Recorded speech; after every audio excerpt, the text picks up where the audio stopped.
افسوسناک واقعہ پیش آیا.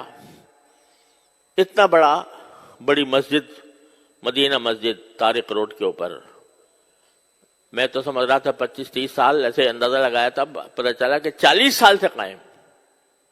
اور پورے طارق روڈ کے اوپر اول سے آخر تک کوئی اور مسجد نہیں، اور پارک برابر میں پیچھے پڑا ہوا ہے. اس کے بارے میں حکم دے دیا، ڈھا دو اس کو، پارک بناؤ اس کو. خدا کا خوف کرنا چاہیے. لوگ اس سلسلے میں بڑی غلط فہمی میں مبتلا ہیں. ایک بات میں آپ کو واضح کر دیتا ہوں کہ لوگ کہتے ہیں بھئی اگر غیر قانونی طور پر جگہ پر بنائی گئی ہے مسجد تو وہ مسجد نہیں ہوتی. یہ صحیح بات ہے، لیکن اس کا مطلب یہ ہے کہ ایک تو اگر کسی کی زمین پر جہاں جائز قبضہ کر کے مسجد بنائی جائے گی وہ بالکل ناجائز ہے، حرام ہے وہ. اسی طرح اگر کسی سرکاری جگہ پر بنائی جائے گی تو بھی اصل بات یہ ہے کہ نہیں بنانی چاہیے. لیکن صورتحال یہ ہے کہ ایک اسلامی ریاست میں حکومت کا فرض ہے کہ وہ ضرورت کے مواقع پر مسجدیں بنائے. اس کا کام ہے یہ. الذین ان مکناہم فی الارض اقاموا الصلاۃ. اللہ تعالیٰ فرماتے ہیں کہ جب مسلمانوں کو اقتدار نصیب ہو تو پہلا کام ان کا یہ ہے کہ نماز قائم کرنے کے لیے جگہ بنائیں، نماز قائم کریں. تو یہ حکومت کا کام ہے. لیکن اگر حکومت پہلو تہی کر رہی ہے، آپ بتائیے، خود سوچ کے بتائیے کہ سارے ملک میں یا اپنے شہر کی بات کر لیجئے، کوئی ایک مسجد بتا دیں جو حکومت نے بنائی ہو، یعنی حکومت نے اپنے خرچے پر تعمیر کی ہو. مندر تعمیر کر لیا، وہاں گردوارہ تعمیر کر لیا سکھوں کے لیے، لیکن کسی کوئی مسجد تعمیر کی ہو اپنے خرچ پر، کم از کم میرے علم میں نہیں. تو جب حکومت کوتاہی کر رہی ہے اپنے اس فریضے میں تو کیا مسجدوں سے خالی ہو جائیں شہر؟ اس صورت میں اگر مسلمان کسی ایسی جگہ پر جو کسی کی ملکیت نہیں ہے، سرکاری ہی صحیح، وہاں پر اگر وہ مسجد تعمیر کرتے ہیں یہ ان کا فریضہ ہے.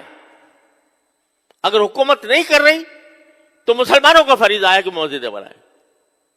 اب اس جگہ کہیں دور دور تک پورے شہر پورے اس میں مسجد نہیں تھی، اور پھر بھی ایسا نہیں ہے کہ ویسے ہی قبضہ کر کے راتوں رات مسجد تعمیر کر دی گئی ہو.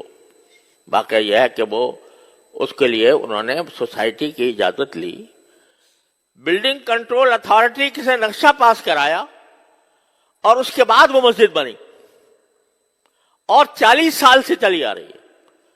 اور آپ کوئی بھی جا کر دیکھ لو کہ ہر 5 نمازوں کے اندر ہزاروں نمازی نماز پڑھتے ہیں، اور جمعہ میں تو کوئی ٹھکانہ نہیں، وہ چلی آ رہی ہے. آپ کہتے ہیں یہ پارک کی جگہ تھی. ارے بھائی پارک کی جگہ تھی، 40 سال نظر نہیں آیا. جن لوگوں نے این او سی دیا وہ کیسے دیا، اور جن لوگوں نے نقشہ پاس کیا وہ کیسے پاس کیا؟ آپ 40 سال کے بعد آ کر کہتے ہیں کہ یہ غیر قانونی ہے.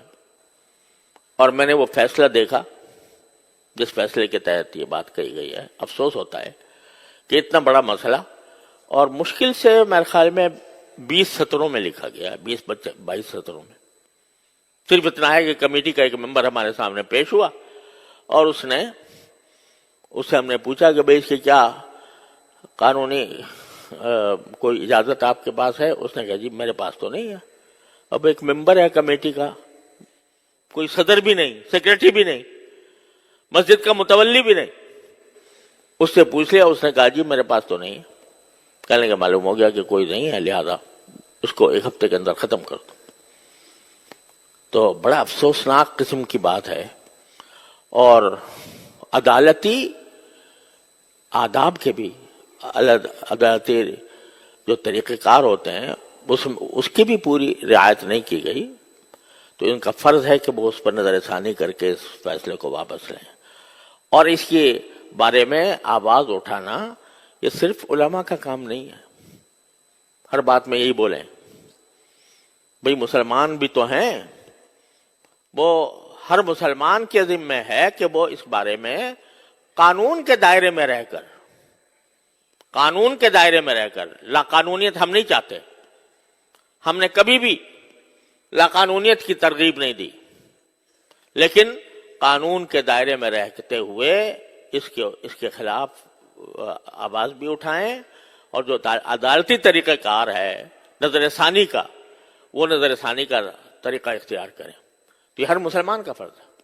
تو یہ نہ سمجھا کریں کہ جب بھی کوئی برائی ہوگی تو بس مولوی ہی بولے گا اور باقی کسی کی ذمہ داری نہیں ہے، ہر فرد کی ذمہ داری ہے۔